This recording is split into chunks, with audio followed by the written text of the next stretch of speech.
Depuis des milliers d'années, chaque matin et chaque soir, le peuple juif récite cette prière bien connue et composée d'une série de mots pour exprimer sa dévotion à Dieu. C'est ce qu'on appelle le Shema. Écoute Israël, l'Éternel notre Dieu, l'Éternel est un. Tu aimeras l'Éternel ton Dieu de tout ton cœur, de toute ton âme et de toute ta force. On va étudier le mot âme. Le terme hébreu est nefesh. Il apparaît plus de 700 fois dans l'Ancien Testament. La traduction française usuelle de ce mot est âme, et c'est un peu dommage. Voilà pourquoi.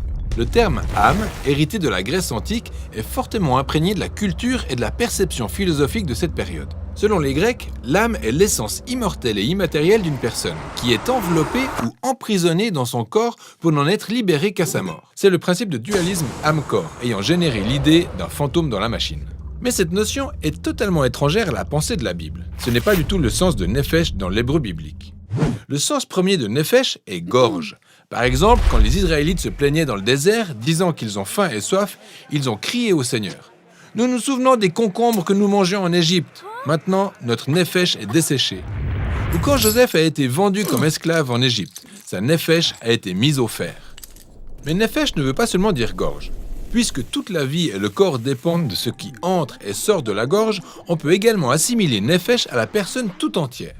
Dans Genèse, par exemple, la famille de Jacob comptait 33 nefesh, ça veut dire 33 personnes. Dans la Torah, un meurtrier est appelé tueur de nefesh et le ravisseur est appelé voleur de nefesh. Dans les premières pages de la Bible, les hommes comme les animaux sont appelés nefesh vivantes. Et quand le souffle de vie quitte l'homme ou l'animal, la nefesh demeure. On l'appelle une nefesh morte, c'est-à-dire un cadavre. Selon la Bible, les gens n'ont pas une nefesh, mais sont plutôt une nefesh. Un être physique, vivant et qui respire. Ça peut surprendre car, pour la plupart des gens, la Bible affirme que l'âme est ce qui survit au corps après la mort. Et bien que les auteurs bibliques adhèrent au principe selon lequel les personnes subsistent après la mort en attendant la résurrection, ils en parlent rarement. Et même quand ils le font, ils n'utilisent pas le mot nefesh. Donc, bien que nefesh soit souvent traduite par âme, le mot hébreu définit en fait l'être humain tout entier, en tant qu'organisme physique vivant.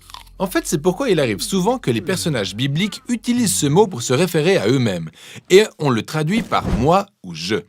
C'est le cas dans Psaume 119, où il est dit « que je vive et que je te loue ». En hébreu, le poète dit littéralement « que ma nefesh vive pour qu'elle te loue ». Par l'utilisation de nefesh, le poète souligne le fait que tout son être, toute sa vie et tout son corps offrent des louanges à Dieu. Dans le Cantique des Cantiques, la jeune femme fait constamment allusion à son amant comme étant « celui que ma nefesh aime ». Et bien entendu, l'amour ne se manifeste pas uniquement au niveau intellectuel, c'est une émotion qui met tout le corps en ébullition, toute la nefesh. À partir de là, on peut voir l'ingéniosité des autres poètes bibliques qui avaient la capacité de combiner plusieurs sens de nefesh dans une seule phrase. Notamment dans le psaume 42 où on peut lire « Comme une biche soupire après des courants d'eau, ainsi ma nefesh soupire après toi, ma nefesh a soif du Dieu vivant. » Donc d'un point de vue physique, ta gorge peut avoir soif comme celle d'une biche, mais cette soif physique peut devenir une métaphore qui exprime comment tout ton être physique désire ardemment connaître et être connu de ton Créateur. Ce qui nous ramène aux exigences du schéma. Aimer Dieu de toute ta nefesh veut dire consacrer ton existence physique tout entière à ton Créateur, celui qui, à la base, nous a fait don de ses corps magnifiques. Il s'agit d'offrir tout ton être avec toutes ses aptitudes et limitations dans ton élan pour faire en sorte d'aimer Dieu et ton prochain comme toi-même. Et c'est ça, le sens du mot hébreu pour âme.